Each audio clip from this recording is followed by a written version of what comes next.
വിഴിഞ്ഞം എൻ്റെ കുഞ്ഞാണ്, വിഴിഞ്ഞം നമ്മുടെ കുഞ്ഞാണ് എന്ന് പറഞ്ഞിട്ട് രാഷ്ട്രീയ കക്ഷികൾ തമ്മിൽ ഭയങ്കരമായിട്ടുള്ള കടിപിടി നടക്കുന്നുണ്ട്.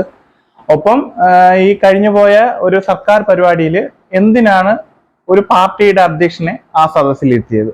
അപ്പോൾ ആ സദസ്സിൽ ഇരുത്താനും മാത്രം ഈ പദ്ധതിയിൽ കേന്ദ്ര ഗവൺമെന്റിന് എന്തുമാത്രം ഫണ്ടിങ് ആണ് ഈ പ്രോജക്റ്റിലേക്ക് നടത്തിയിട്ടുള്ളത്? അതുപോലെ തന്നെ സംസ്ഥാന സർക്കാരിന്റെ ഇതിലേക്കുള്ള ഫണ്ടിങ് എന്താണ്? അതുപോലെ തന്നെ അദാനി ഗ്രൂപ്പ് ഇതിലേക്ക് എത്ര ഫണ്ടിങ് ആണ് നടത്തിയിട്ടുള്ളത്? ഇതിനെക്കുറിച്ചുള്ള വിവരങ്ങളാണ് നമ്മൾ ഇന്നത്തെ വീഡിയോയിൽ സംസാരിക്കുന്നത്. എല്ലാവർക്കും എൻ്റെ പുതിയൊരു വീഡിയോയിലേക്ക് സ്വാഗതം. 2015 ഓഗസ്റ്റ് 17 ആരൊക്കെ പറയാതിരുന്നാലും ഏതൊക്കെ വേദിയിൽ പ്രസംഗിക്കാതിരുന്നാലും കൃത്യമായിട്ട് തന്നെ പറയും, 2015 ഓഗസ്റ്റ് 17 ശ്രീമാൻ ഉമ്മൻചാണ്ടി സർക്കാർ ഒപ്പുവെച്ച, അദാനി സർക്കാരുമായി ഒപ്പുവെച്ച കരാറിന്മേലുള്ള പ്രവർത്തനങ്ങളുടെ അനന്തരഫലമായിട്ടുണ്ടായ വിഴിഞ്ഞം പദ്ധതി പബ്ലിക് പ്രൈവറ്റ് പദ്ധതിയായിട്ടാണ് വിഭാജനം ചെയ്തിരുന്നത്. അതായത് ഈ പറഞ്ഞ വിഴിഞ്ഞം പദ്ധതിക്കകത്ത് ഒരു പ്രൈവറ്റ് കമ്പനിയുടെയും കൂടെ സമീപനത്തോ, അതായത് പ്രൈവറ്റ് കമ്പനിയുടെയും കൂടെ ഇടപെടലോടുകൂടി അവരുടെ സഹായത്തോടു കൂടി നടത്തുന്ന ഒരു പ്രോജക്റ്റാണ് വിഴിഞ്ഞം പദ്ധതി. അതിന്റെ കരാറിൽ ഒപ്പിട്ടിരിക്കുന്നത് അദാനി ഗ്രൂപ്പാണ്.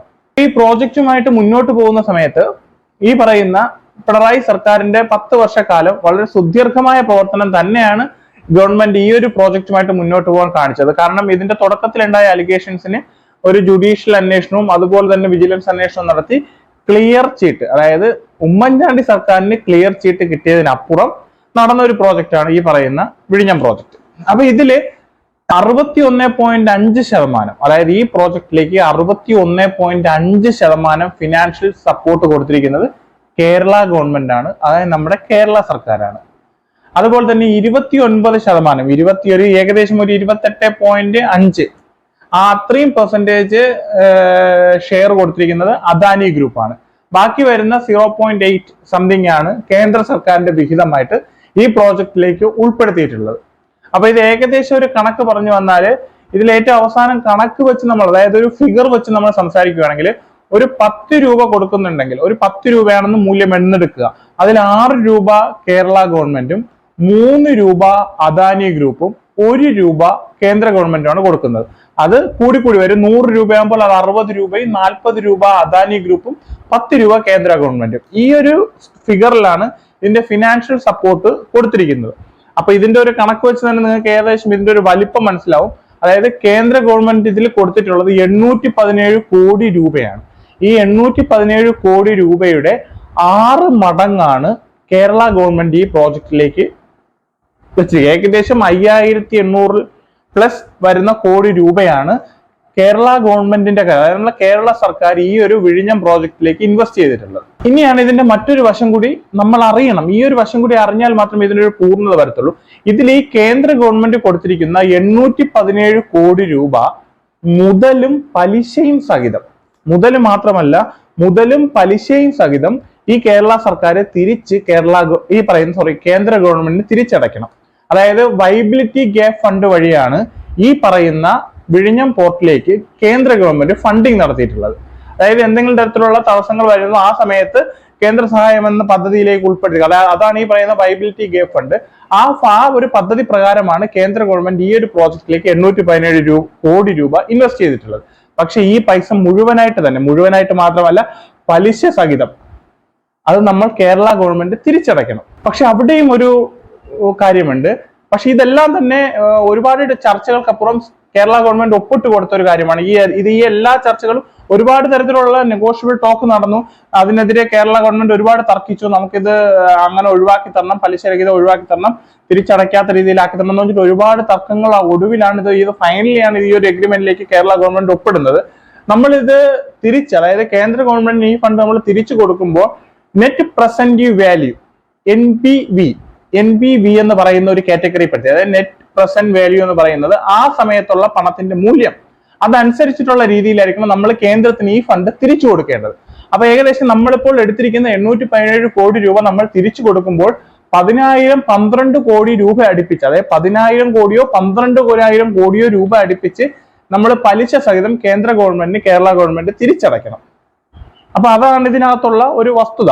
ഇനി ഇതിനകത്ത് വേറൊരു കാര്യം കൂടി ഈ പറയുന്ന എഗ്രിമെന്റ്, അതായത് ഈ പറയുന്ന 817 കോടി രൂപ കൊടുത്ത എഗ്രിമെന്റിനകത്ത് ഒരു കാര്യം കൂടി എഴുതി വെച്ചിട്ടുണ്ട്. നമ്മൾ എന്നാണോ നമ്മുടെ വിഴിഞ്ഞം പോർട്ട് ലാഭത്തിലാവുന്നത്, ലാഭത്തിലായി കഴിഞ്ഞതിന് ശേഷം 1/5%, അതായത് 20% ലാഭവിഹിതം കേന്ദ്ര സർക്കാരിന് ഇതിൽ നിന്നും കൊടുക്കണം. അപ്പൊ ഇത്തരം നിബന്ധനകൾ വെച്ചിട്ടാണ് ഈ പറയുന്ന പ്രോജക്റ്റിലേക്ക് കേന്ദ്ര ഗവൺമെന്റ് വൈബിലിറ്റി ഫണ്ട് മുഖാന്തരം 817 കോടി രൂപ കേരളത്തിലേക്കും ഈ പറയുന്ന വിഴിഞ്ഞം പ്രോജക്റ്റിലേക്കും നൽകിയിട്ടുള്ളത്. പക്ഷെ ഇവിടെ വേറൊരു കാര്യമാണ്, അവിടെ എല്ലാവരും അതായത് എല്ലാവരും ഈ വിഷയം എടുത്തു വെച്ച് ട്രോളുന്നതും. കാരണം ഇത്തരം കാര്യങ്ങൾ മാത്രം ചെയ്യുന്ന ഒരു കേന്ദ്രത്തിന് ഇതെങ്ങനെയാണ് കേന്ദ്രത്തിന്റെ ഒരു പദ്ധതിയായിട്ട് ഫ്ലക്സ് ബോർഡുകളിൽ അടിച്ചു വെക്കാൻ സാധിക്കുന്നത്? അല്ലെങ്കിൽ എന്തിനാണ് കേന്ദ്രം ഇതിനെ തങ്ങളുടെ ഒരു പ്രോജക്റ്റ് ആയിട്ട്, അല്ലെങ്കിൽ തങ്ങൾ നടത്തിയ ഒരു പ്രോജക്റ്റ് ആയിട്ട് എന്തിനാണ് സൊസൈറ്റിയുടെ മുന്നിൽ കാണിക്കുന്നത്? അവിടെയാണ് രാഷ്ട്രീയം. അതിനെയാണ് നമ്മൾ മലയാളത്തിൽ കേരളത്തിലുള്ള അതിനെയാണ് നമ്മൾ പറയുന്നത് ഇന്നിന്റെ രാഷ്ട്രീയമെന്ന്. അപ്പോൾ എന്തിനാണ് BJPയുടെ സംസ്ഥാന സെക്രട്ടറി എന്തിനാണ് BJPയുടെ സംസ്ഥാന പ്രസിഡന്റ് ആ വേദിയിൽ കൊണ്ടിരുത്തിയതെന്നുള്ള ഉത്തരവും തീർച്ചയായിട്ടും BJP നൽകേണ്ടതാണ്. അത് BJP അവരുടേതായ രീതിയിൽ എന്തൊക്കെയോ മറുപടികൾ കൊടുക്കുന്നുണ്ട്. പക്ഷെ ഈ ഒരു പ്രോജക്റ്റിന്മേലുള്ള കേന്ദ്ര ഗവൺമെന്റിന്റെ പങ്കാളിത്തം ഈ പറഞ്ഞതാണ്.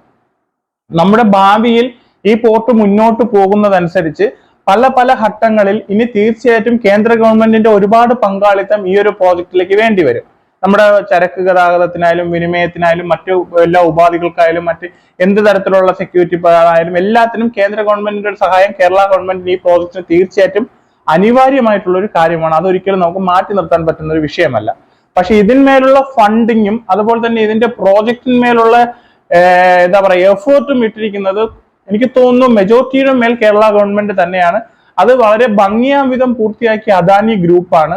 അപ്പം അതിലേക്ക് ഈ പറഞ്ഞ ഒരു ഫണ്ടിങ് സോഴ്സിനൊരു ഗ്യാപ്പ് വന്നപ്പോഴാണ് ഈ പറയുന്ന കേന്ദ്ര സർക്കാരിൽ നിന്നും 817 കോടി കടമായിട്ട് വായ്പയ്ക്ക് പൈസ എടുത്തിരിക്കുന്നത്. ഇനി ഇത് നമ്മുടെ പ്രോജക്റ്റ് ആണ്, നമ്മളാണെന്ന് പറയുന്ന BJP അനുഭാവികളോടൊരു കാര്യം, ഒരു വ്യക്തമായിട്ടൊരു കാര്യം, ഇതിന് നിങ്ങൾ ഉത്തരം തന്നാൽ തീർച്ചയായിട്ടും ഇതിന് നിങ്ങൾക്ക് ഒരു ഉത്തരമുണ്ടെങ്കിൽ ഇത് നിങ്ങളുടെ പ്രോജക്റ്റ് തന്നെയാണ്, ഒരിക്കലും തെറ്റില്ല. നിങ്ങൾ ഒരു വീട് വെക്കാൻ വേണ്ടി 1 കോടി രൂപ ബാങ്കിൽ നിന്നും വായ്പ എടുക്കുന്നു.